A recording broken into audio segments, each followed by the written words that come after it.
All right, Shalom. First and foremost, I want to give all honor, praise, and glory to Yahweh, Bashem, Yahweh Shai, Bashem Rakakwadash.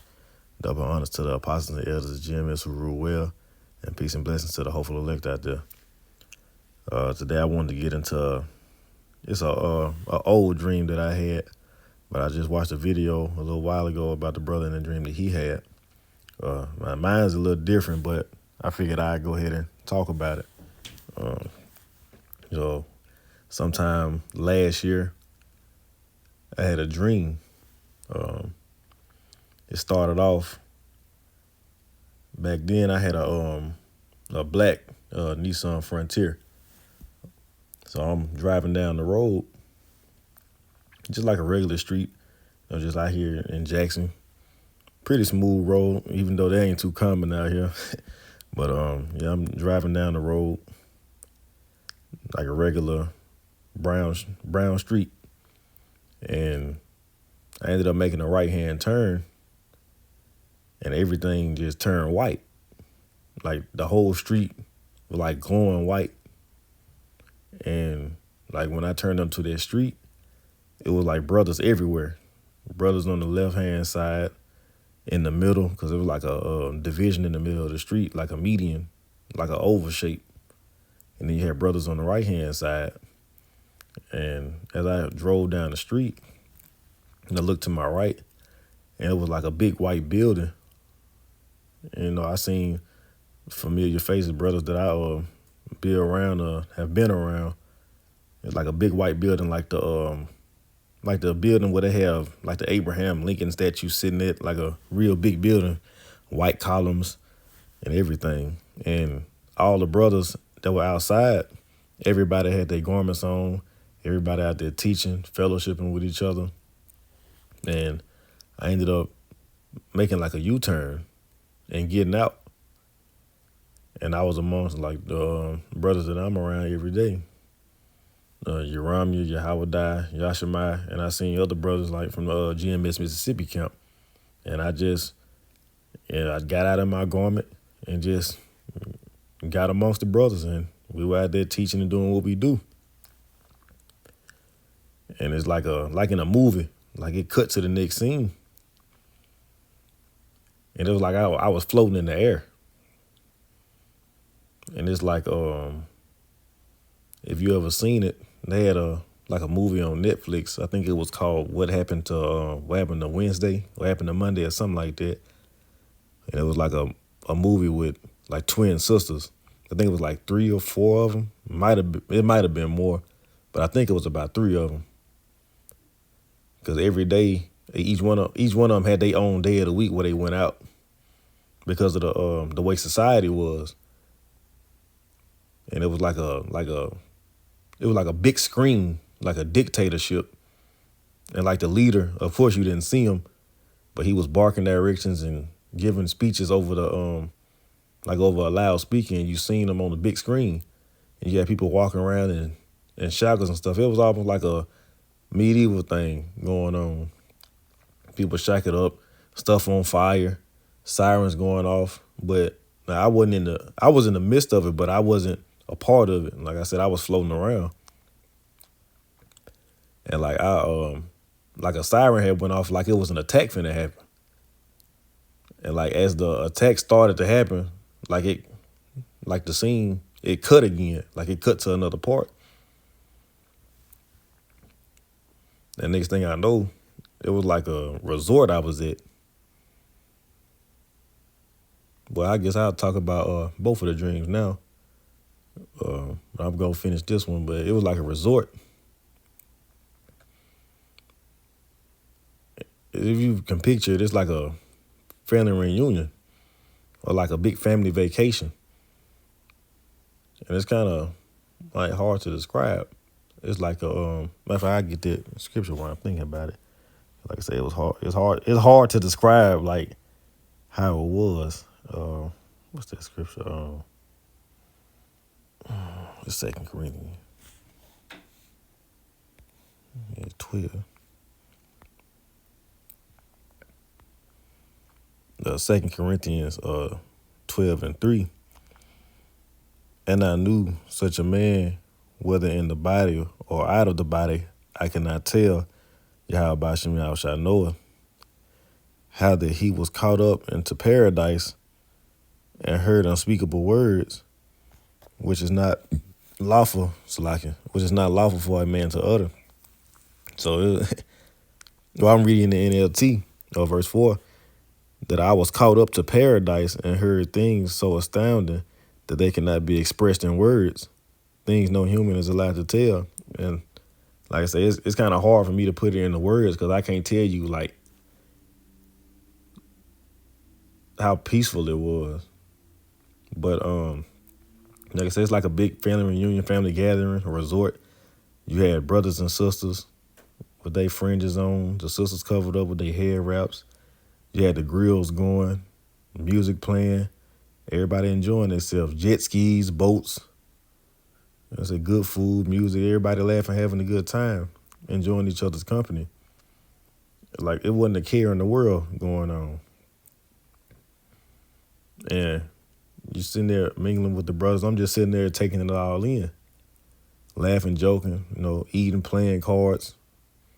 Like I said, I can only now understand how the prophets felt when they were given certain accounts, when they had their visions. Like just like when it comes to the shooting at the ends of the world, they used arrows because that's what they knew at the time. They didn't know about nuclear missiles. So in my dream, I'm using stuff that I see that people use to enjoy themselves. Because of course now I understand that was like symbolic of the kingdom.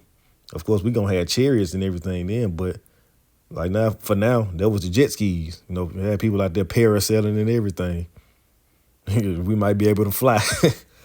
But yeah, we're out there enjoying life, being there. You weren't worried about work, nobody getting hurt, looking over your shoulder, like who over there talking to my woman. You weren't worried about none of that. And it's almost like it wasn't fair how quick it came to an end because next thing I know, like the jet skis were being brought back in. If you ever been out here to Mississippi, like the reservoir, people were driving the boats back to the docks, getting ready to dock them so they can go back. The people on the parasails, they descending, coming back down. People wrapping the food up. They killing the fire on the grill. They cutting the music off. And I remember the last thing I saw, it was like a sister putting food up, and she had closed the grill. And at that point, like, I started to shed a tear, like, because I woke up, my eyes was watering. Like, I was crying, because it's like reality set in, because I woke up to that alarm. I gotta get up and go to work.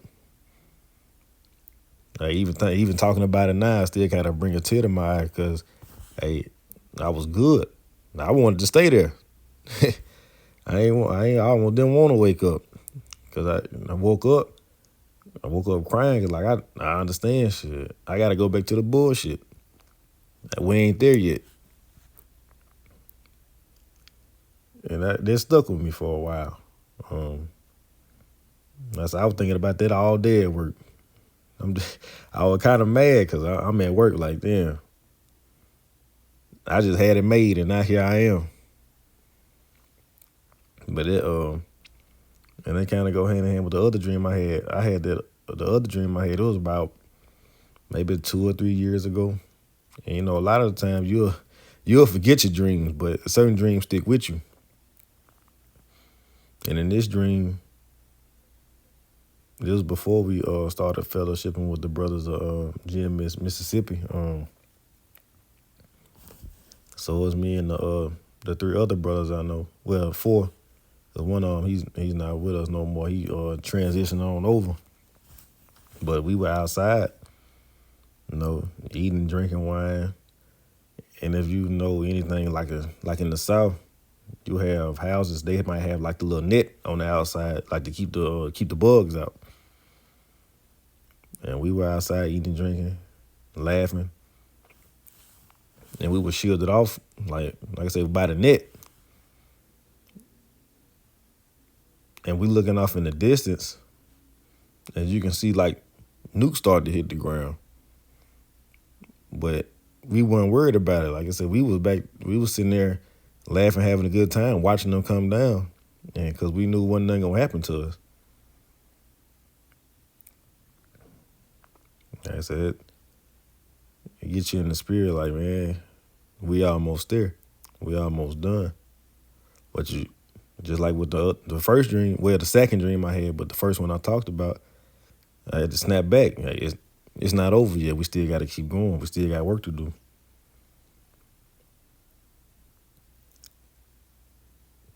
And because the Lord made the earth to be inhabited. This, when you really understand the scriptures and how it's supposed to be, you realize that even before then, you like, man, this can't be life. They can't expect me to. You start working around 14, 15 years old, get you a little part-time job, know why you still in school. Then over the summer, you going to work. Then you back in school. You graduate, got your little job again, going to school, depending on how your parents are or how your folks are, whoever's looking after you. You might can put the job down while you focus on school, but then you get out of school, you ready about getting the job and just to go pay bills out for the rest of your life. Like, this can't be life. Getting up every day, go fight. Well, getting up to an alarm clock, first of all, just disrupting your sleep. You probably ain't go to sleep at a decent time anyway. And then get your full night's rest. Waking up to a loud alarm clock, getting up, going to go get in traffic. That's stress right there as it is. And then you going to work, the job that you really don't care for. Is, like I said, it's just to pay the bills. Even if you went to school for it, it's just to pay bills. You're not really happy doing it. You're not happy with the people that you work around, the boss that's over you. Just to go through that during the day and then get right back in the traffic on the way home. And don't let it be raining. You know, somebody going to have an accident somewhere because everybody's in a rush. You know, I say when we get in the kingdom, it won't be a rush because you don't have time to just exist. It ain't even going to be about time no more because it's going to be like time don't exist. You won't be on a time limit. But you get back in traffic on the way home, and you can't even enjoy your family because everybody doing their own thing because everybody had the same kind of day you just had. Instead of the work, it's kids in school. Instead of a car, if they ain't old enough to drive, it's a school bus. Get on there with a whole bunch of, you know what I'm saying, a whole bunch of ignorant jakes and Esau in the morning. They already loud, fussing and cussing, throwing stuff around. And then you get boxed up in the classroom, and then get put in the line just like you're in prison to go eat the jail food, the school food. Go right back into the box. And then if you don't got no extracurricular activity after school, you just get sent back home on that bus. Everybody trying to unwind and do their own thing. People really ain't talking to each other because depending on how the day went, you really ain't got much to say. You just trying to relax and get ready to do it all over again tomorrow. They destroyed the family structure. You can't enjoy your family. And then you really only get one complete day off because traditional people, you work Monday through Friday. You get off on Friday, you might try to make the most out of Friday night. If not, you call it a night, Friday night. Saturday, you get up. You try to get up early to try to really get the most out of that day and get stuff done. Because that's really your whole day of not having to get off from work like Friday. You have to get off of work on Friday to enjoy Friday night. You don't have to worry about, like Sunday, you wake up, you got to try to squeeze in everything you didn't do Saturday because you got to go to sleep early on Sunday night to get ready for work Monday. You don't really get one whole day to not worry about nothing. But I said, that can't be life. That ain't how life's supposed to be. Yahweh Shah made the earth to be enjoyable, and Esau to turn everything upside down. And that's why, like I say, we ain't gonna have to worry about. Well, in the kingdom of heaven, you ain't gonna be worried about time. How much time you got to do this? How much time you got to do that? When you gonna do this? When you gonna do it? You ain't gonna have nothing but time. I say it's almost like it's almost like it ain't gonna exist because you won't be on a time limit. You're gonna be able to enjoy life for what it is. The earth gonna be able to enjoy life. Yeah, I think I got a precept for that.